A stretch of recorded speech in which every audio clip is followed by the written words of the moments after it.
Speaking of sparkle, so Robin titled this Zoom session Sparklefish. And I find that to be a narratively dense word. Hey, hi there.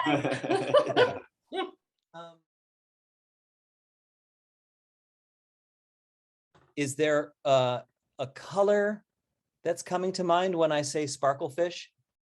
I don't know if it's a color, but I think about like the glistening of the water, you know, when like the surface of the water? The surface of the water, the sun hitting the water.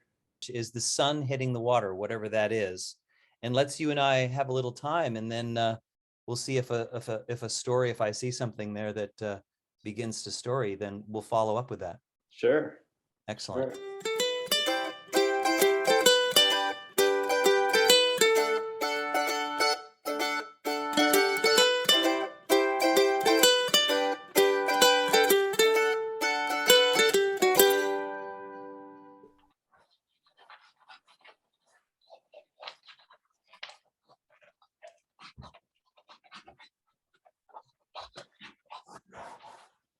It can even sparkle, kind of like. Mm-hmm. Yeah. You know, Captain Page has been sailing for her whole life, and she grew up in an area where there weren't a whole lot of girls that were choosing the life at the sea. It was an area of the world where it tended to be more of the boys wanted to get out on the sea because they had watched their fathers and uncles and grandparents. Paige, however,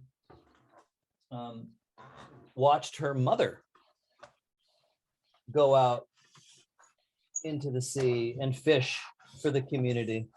She was actually a very well-known fisher, and the community really valued Paige's mother over the years. And so Paige learned at a very early age how to sail. And though her mother liked the larger boats because they could gather up more fish, Paige actually preferred a smaller, simple sunfish sailboat, single mast. And she tended on the early years to stay fairly close to land, but as she got older, she went further and further out. Her favorite time to go sailing, which was ill-advised to many of the more seasoned fishermen and fisherwomen of the area, was at sunset.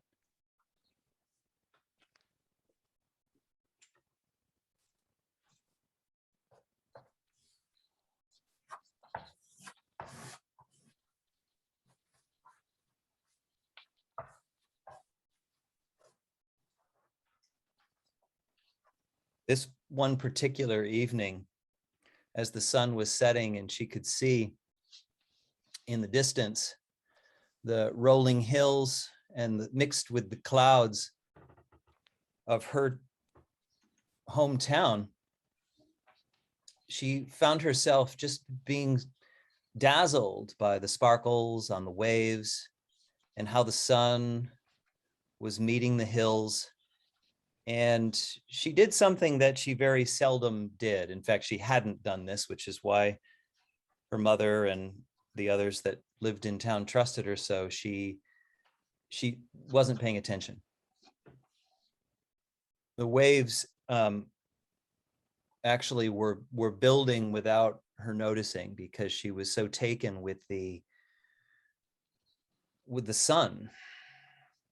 The sun was so bright and was shining in so many different directions and colors that it was almost as if she could hear it.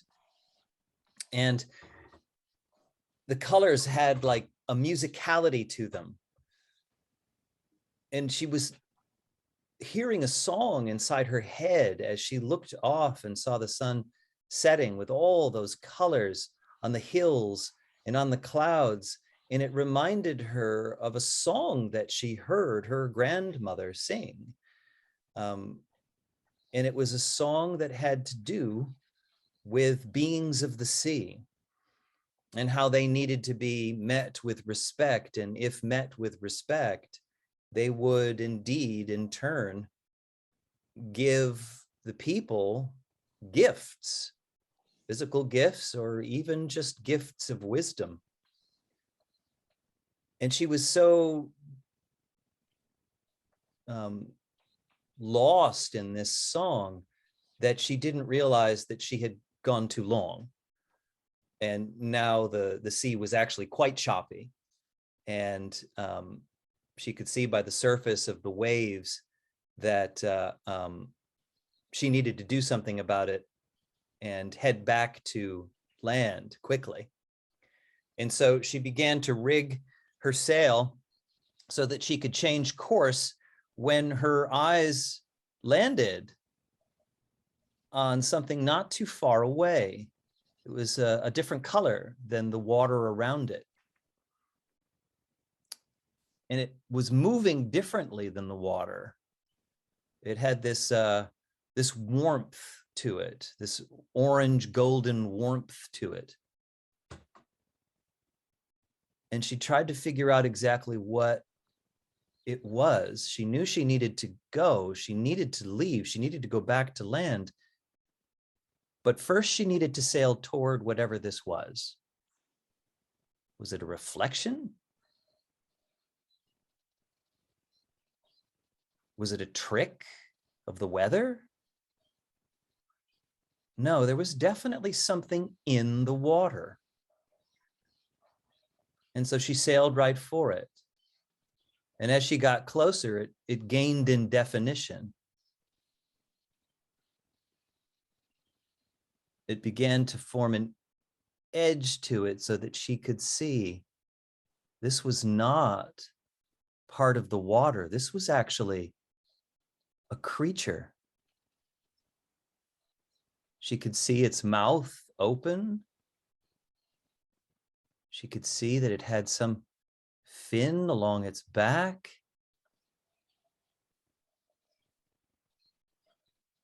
And it was at that moment that she realized that she was potentially in danger. And so she began to very quickly, move and try to adjust her ship.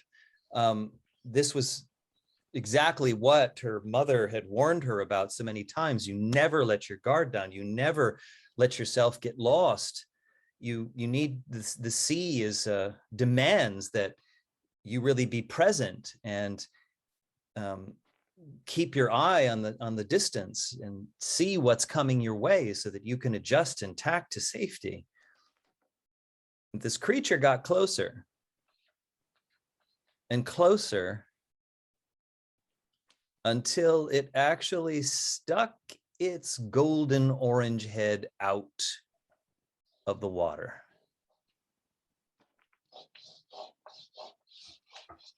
And then it spoke. And I'm just kind of curious from the artist, as you look at the image of this creature, I wonder if a word is coming to mind. Just a single word. Gentle. And this was the second verse of the song that her grandmother sang. It had to do, the first verse was always about the turbulence and the changeability of the sea and the weather. And then the second verse, which, as a young child, she always listened to the first verse. The second verse came to her in that moment. And it was all about how, as you enter into the sea, it reflects back to you whatever you bring. You bring turbulence, the sea will reflect it back. You bring conquest, the sea will bring it back. You bring adventure, it will give you adventure. But you bring it gentleness, and the sea will provide. And the song filled the space all around her, and it actually calmed and centered her. And the colors began to change. It was like the sun, as it set, the sky opened up to a beautiful violet that came shimmering through, and it calmed her. And it actually began to show a shape of something that her grandmother also talked about in a story.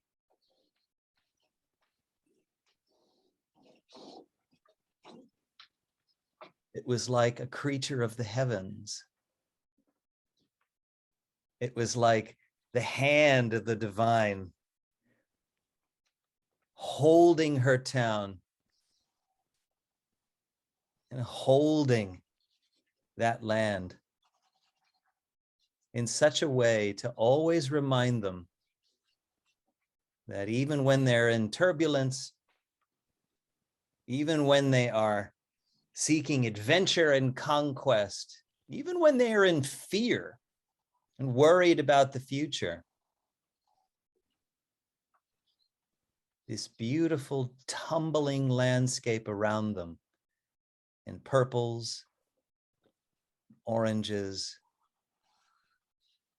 this beautiful weeping from the heavens is holding them, surrounding them in life and safety.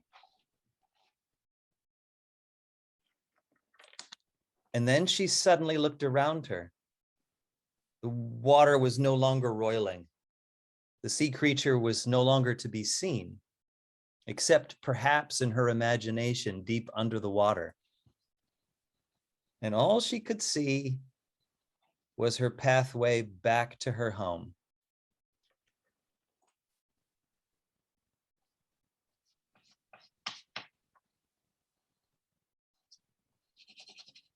And there was her home.